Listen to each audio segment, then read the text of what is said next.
or something, or a waste of time. But it's never a waste of time. You always learn something. Even when you do the worst drawing or painting you've ever done in your life, you learn something. In the very least, you learned one way not to do it. Or at least the potential to learn that lesson is there if you're open, your mind's open to it. But if you really get hung up on this, like I must have a good result every day, I must, have this kind of result, it has to be better than yesterday, or it has to be better than this other person's, or any number of this kind of emotional standards that you put on yourself, or emotionally based, standards, which are basically, they can be impossible to fulfill.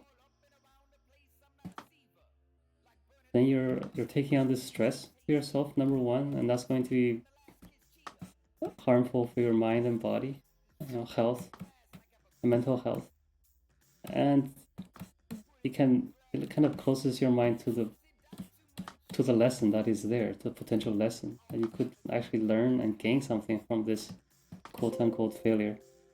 But if you reject that, then you really don't even have that anymore. So this the ability to stay relaxed and smile at your failure, quote unquote failure, and accept it for what it is, and learn what you can from it, and still remain positive and upbeat and ready to play again the next day. That's going to keep you much happier, number one. That's the most important. And also keeps you from being defeated by this kind of roadblock, so that you can keep playing, and lets you gain all the possible lessons that are there, including lessons from failures. And there's a lot of those to go around. Never a short supply. And if you can keep doing that, then you'll never be stopped by these failures and obstacles, and you keep learning. So that will make a really good, really noticeable difference in the long run about when it comes to your happiness level, health, and of course your craft. Just from the sheer fact that you'll keep doing it regardless of what happens. You keep doing it happily, with an open mind that is learning as much as it can along the way, and all that will add up.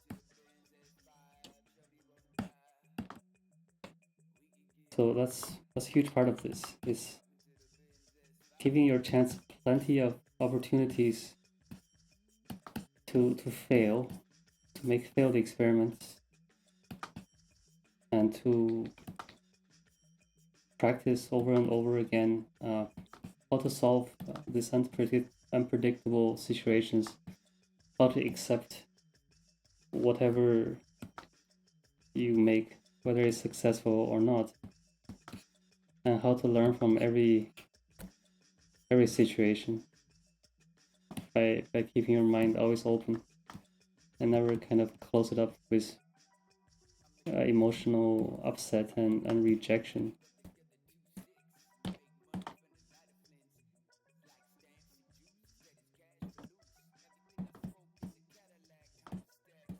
But it's not, it's not like a magic bullet.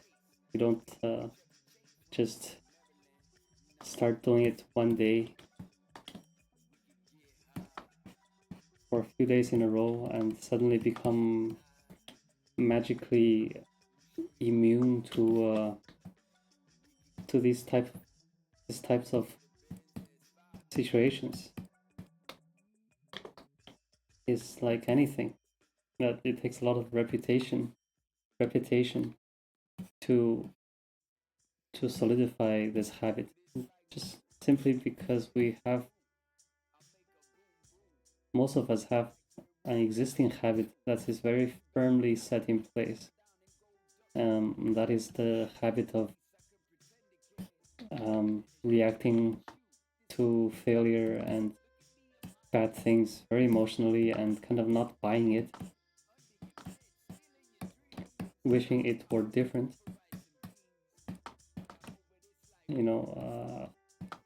accumulating a lot of stress and maybe being very, let's say, unfairly critical about ourselves. Like that saying that the artist is his own worst critic.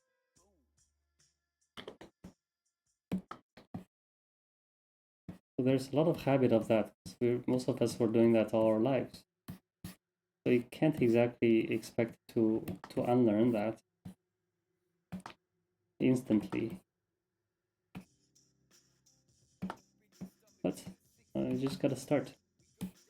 Every step you take in the opposite direction is one step closer to a new habit, a more maybe like a more Bob Rossi habit of never considering anything to be a failure. Everything is not a mistake. It can only be a success or a happy accident.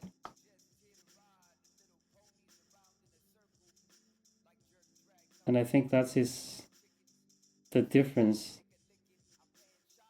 in a concrete fashion, the difference between treating something as either a mistake or an accident, happy accident, is that if it's a mistake, then you suffer from it, it makes you feel bad, and you don't learn as much from it. But if it's a happy accident, then you don't suffer from it, doesn't make you feel bad, and you gain something from it.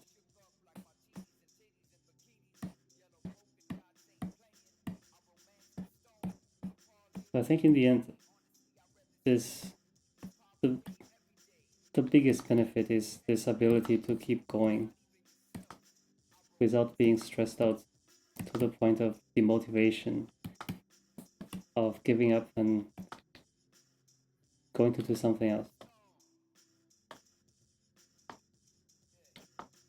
I had this experience in art school where um, there were really a lot of very passionate and energetic students in the beginning of the school year or the program. But most of them will have dropped out by the second. Maybe half the people were dropped out by the second year, I think, if I remember correctly. And maybe another half by the third year. So that's already already left with maybe just a quarter of what we started with.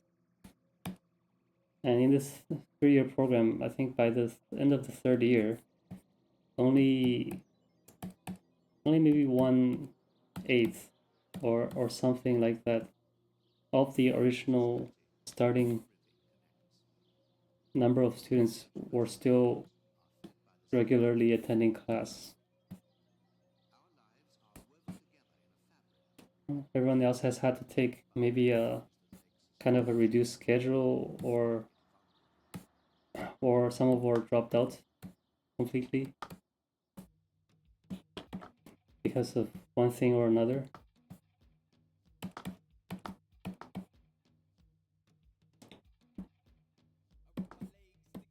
And pretty much all the people that were still in class at the end of the 3 years of art school are now more or less successfully working as artists,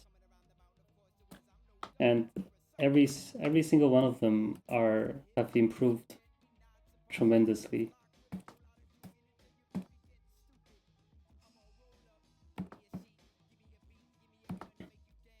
So that's for me kind of sums up a suspicion that I've had, that I've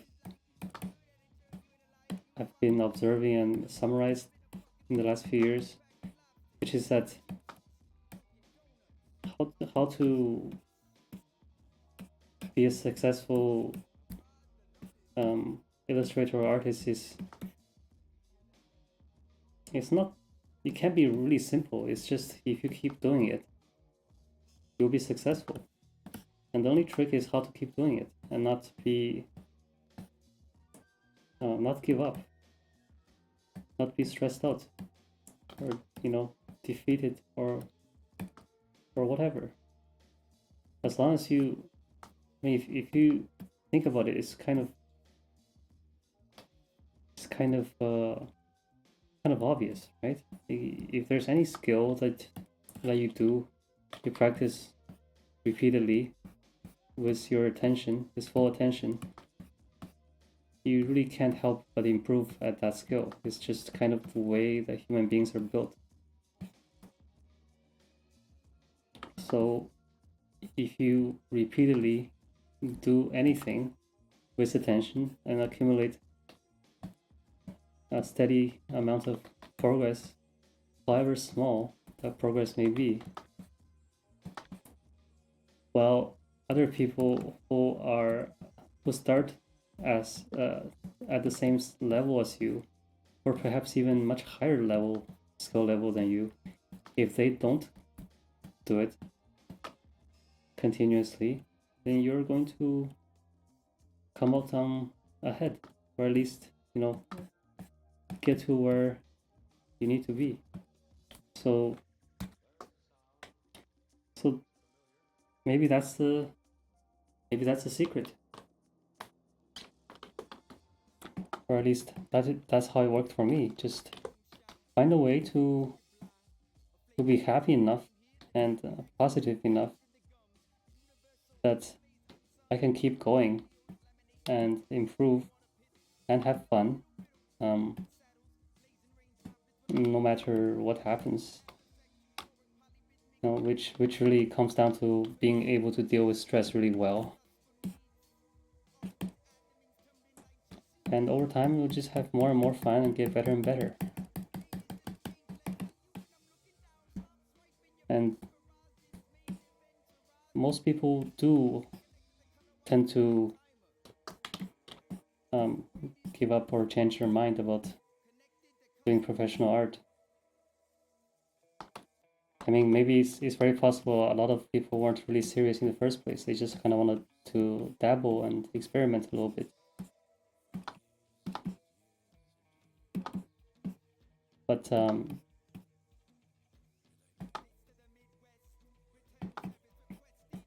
yeah, if you are sure this is what you want to do, then all you have to do is be one of the few that continue to do it over the long run, and you'll be one of the successful ones. And for that, I highly recommend learning how to relax and smile with every piece of art that you do, every stroke, every pixel that's being put down is done with a kind of awareness of your mind, awareness of how stress affects you, with your eyes completely open to learning from both success and failure. This will keep you stress-free and learning at a nice steady rate, and you'll be having fun every step of the way.